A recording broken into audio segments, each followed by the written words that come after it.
Fala pessoal, muito bem-vindo ao módulo de estômago.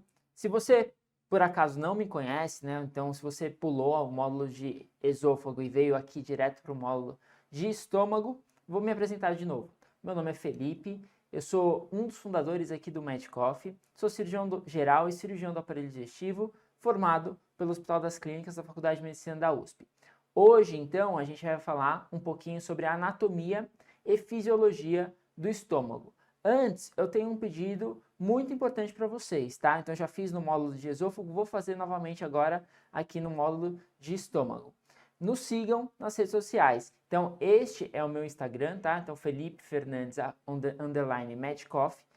Me segue lá. Eu prometo que eu vou gerar bastante conteúdo para vocês nessa fase da preparação aqui, de metodologia, de rotina de estudo, mas principalmente, se você tiver alguma dúvida dessas minhas aulas, pode ir lá e perguntar diretamente para mim. Eu respondo também no grupo Medcoff, no Papo de Cirurgião, mas lá no meu Instagram sou apenas eu, tá? Então você vai ter um contato diretamente comigo.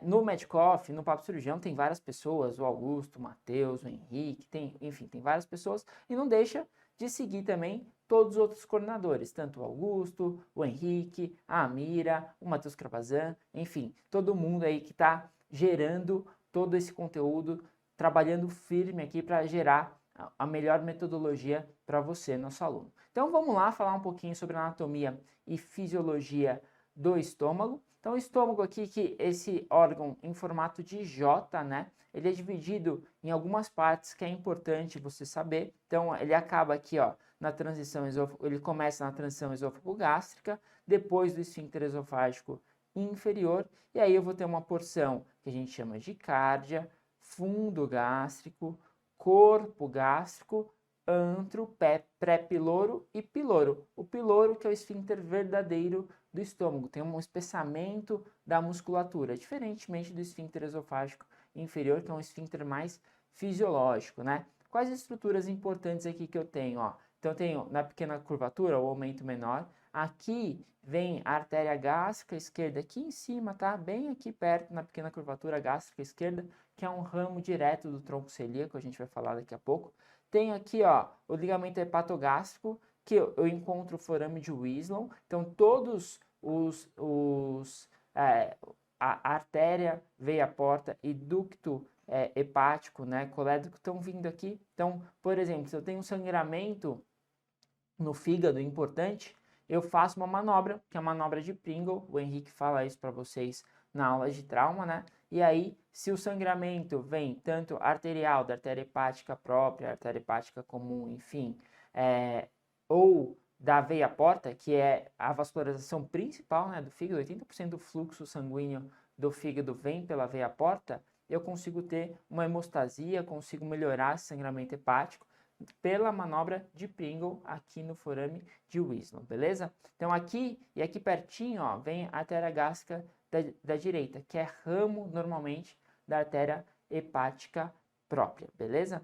Bom, vamos lá. Aqui na grande curvatura eu tenho o aumento maior, e aqui na grande curvatura eu tenho as outras artérias do estômago, a artéria gastromental da direita e a artéria gastromental da esquerda, que é ramo da artéria esplênica. A gente vai ver direitinho toda essa anatomia. Embaixo aqui eu tenho o cólon transverso, normalmente, e quando eu rebato o estômago, o que eu vejo? Eu vejo o pâncreas, né? Então, o pâncreas, que é um órgão retroperitoneal, fica ali embaixo da bolsa mental. Eu rebato o estômago, jogo ele lá para cima, e eu caio no reto peritônio aqui no pâncreas. E eu consigo identificar várias artérias importantes aqui com esse estômago rebatido, né? Então eu vejo aqui o tronco celíaco, que é um ramo direto da aorta, que vai me dar 3 artérias. Quais são as 3 artérias do tronco celíaco?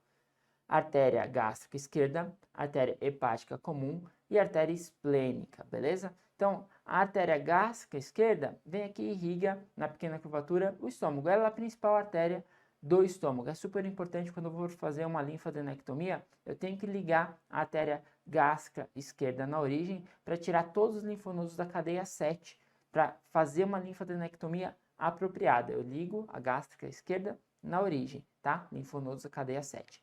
A esplênica corre aqui, ó, suprapancreática, emite um raminho que é a artéria gastro-omental da esquerda, beleza? Então a artéria esplênica emite o ramo gastro-omental da esquerda, que vai irrigar a grande curvatura do estômago, e também emite aqui os vasos breves, que vão ajudar a irrigar tanto a grande curvatura do estômago também, quanto aqui o baço, beleza? E aí ela vai em direção ao baço.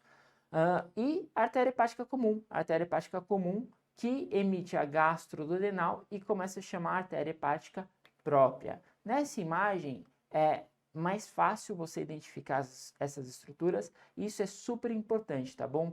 Por quê? Porque isso é cobrado na prova. Você tem que saber os ramos do tronco celíaco e toda essa vascularização. Então vamos ver novamente, porque isso é importantíssimo e você tem que saber para a sua prova, porque cai e é muito cobrado. Todo ano tem questão desta anatomia, principalmente a anatomia arterial, envolvendo aí o estômago, a região do tronco celíaco. Então, tronco celíaco emite quais ramos? 3: gástrica esquerda, esplênica e hepática comum.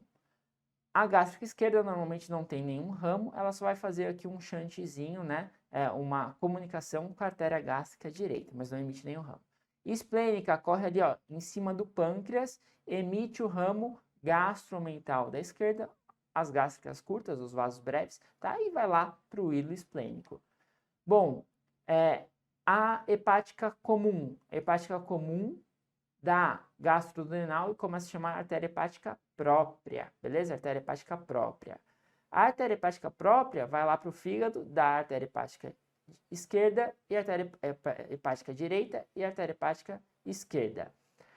A artéria hepática própria normalmente também emite a artéria gástrica direita. Por que normalmente? Porque tem uma variação anatômica. Às vezes a artéria gástrica direita sai um pouquinho antes aqui da artéria hepática comum, às vezes pode sair um pouquinho aqui da gastroduodenal, inclusive, tá? Mas o mais comum é que a artéria gástrica direita saia da artéria hepática própria, beleza?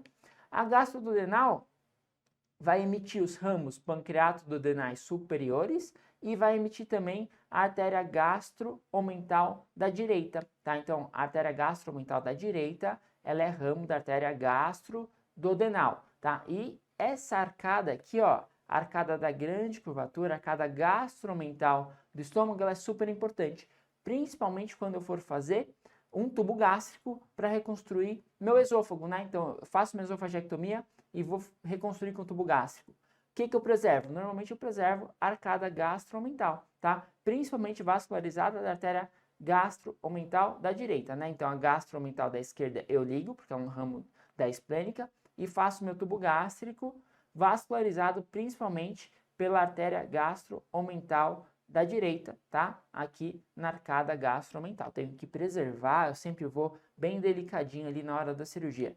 Posso preservar a gástrica direita? Posso, tá? Já vi prova cobrando, falando que a gente preservava também, não tá errado, mas a artéria gástrica direita, ela é pequenininha, tá? A gente às vezes quase nem vê na cirurgia, pega lá só o ultracígio e já liga a gástrica da direita. A gastro-omental da direita não, ela é super grande, calibrosa e ela é preservada, beleza? Então lembre-se que eu preservo a artéria gastro-omental da direita e às vezes a gástrica direita também para fazer o tubo gástrico. Super importante isso, já vi cobrando várias vezes em prova, beleza? Então, ó, rapidamente, vamos lembrar quais são as 4 artérias do estômago. Gástrica esquerda, que é ramo direto do tronco celíaco. Gástrica direita, que é ramo da artéria hepática própria. Gastro-omental da direita, que é ramo da artéria gastro-duodenal. E gastro-omental da esquerda, que é ramo da artéria esplênica. Ó, questão quentíssima, ENARE 2024. Ó. Nas cirurgias do pâncreas, é importante ter conhecimento na anatomia regional do órgão. Próxima à sua porção cefálica está presente a artéria gastro-duodenal, que é ramo da artéria... Ficou fácil agora, né, pessoal? Então lembrem-se, a artéria gastro-duodenal é ramo da artéria hepática comum. Então, a artéria hepática comum é ramo do tronco celíaco, né? Quais são os 3 ramos do tronco celíaco? Hepática comum, gástrica esquerda e esplênica. A artéria hepática comum da gastro-duodenal e passa a se chamar artéria hepática própria. Beleza? Então, alternativa A, alternativa correta. Vamos falar rapidamente aqui sobre histologia e fisiologia do estômago, porque às vezes cai. Então, o estômago tem várias células diferentes. Quais são as principais células? Ó, então, as células caliciformes, ou as Globat cells, que são produtoras de muco, tá? As células parietais do estômago, produtoras de ácido clorídrico, por isso que o pH do estômago ele é ácido, né? Ao redor aí de 2. As células principais, produtoras de pepsinogênio, que vai ajudar na digestão, né? Quando ele é ativado, o pepsinogênio é ativado pelo pH ácido, a pepsina, e ajuda na digestão de proteínas, então tem um pouco de digestão de proteínas no estômago. As células D, que são produtoras de somatostatina, que inibem a secreção ácida, a gente já vai ver na fisiologia. E as células G, que são produtoras de gastrina, que estimulam as células parietais a produzirem ácido clorídrico, beleza? Então aqui, ó, olha como que funciona o mecanismo hormonal do estômago. Por que isso daqui é importante? Porque a gente vai ver muito nas células, na aula de tumor neuroendócrino, tá? Isso aqui é extremamente importante para você entender a aula de tumor neuroendócrino. Então, como que acontece? Ó, o paciente se alimenta. Quando tem alimentação, as células G começam a produzir gastrina, tá? Então, a alimentação estimula as células G a produzirem gastrina. Com isso, as células G estimulam tanto as células parietais a produzirem HCl, quanto as células enterocromafins a produzirem histamina. As células enterocromafins estimulam as células parietais também a produzirem HCl. Então, tanto a célula G quanto as células enterocromafins, que produzem histamina, né, que são as células neuroendócrinas do estômago, estimulam as células parietais a produzirem HCl, tá? E a célula parietal, HCl, vai transformar o quê? Pepsinogênio em pepsina para começar a digestão de proteínas dentro do estômago. Quando eu tenho muito HCl, então a célula parietal está produzindo muito HCl, eu tenho a estimulação das células D a produzirem somatostatina, que vai fazer um feedback negativo aqui nas células G lá no antro, a diminuírem a produção de gastrina e regularem o pH do estômago, para o pH do estômago não ficar muito ácido, beleza? Então isso aqui é todo o mecanismo enterormonal do estômago fisiológico. Por que isso é importante? Porque se eu tenho algum mecanismo aqui que aumenta a minha estimulação, a minha produção de gastrina, seja porque é um tumor produtor de gastrina ou porque as minhas células parietais morreram aqui e aí as células G ficam estimulando mais elas porque não tem um pH ácido, também tem a produção aqui, a estimulação das células enterocromafins. E essa hiperestimulação das células enterocromafins vão produzir os tumores neuroendócrinos, os mais comuns, que é o tipo 1, tá? E o tipo 2, que é o segundo mais prevalente. A gente vai falar disso na aula de tumor neuroendócrino, mas é muito importante que você, aluno Medcofer, já tenha esse conhecimento fisiológico, porque às vezes é cobrado. Beleza? Então, era isso que eu tinha para falar para vocês. Não esqueçam de me seguir lá no Instagram, hein? E até a próxima aula. Tchau, tchau, pessoal!